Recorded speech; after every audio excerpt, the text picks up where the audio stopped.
All right, Walter, a law firm that specializes in class action lawsuits is now investigating a deadly superbug outbreak at Virginia Mason here in Seattle. It is spread by the use of medical scopes.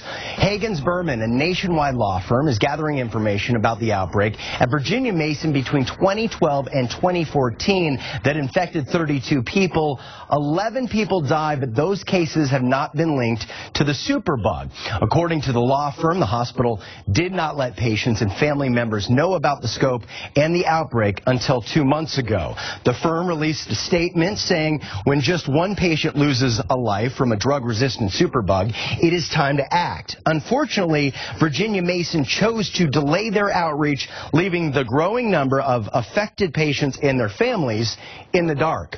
Now, according to the Seattle Times, the hospital says it did notify exposed patients and families, but didn't share the likely source of the infection, that being the scope.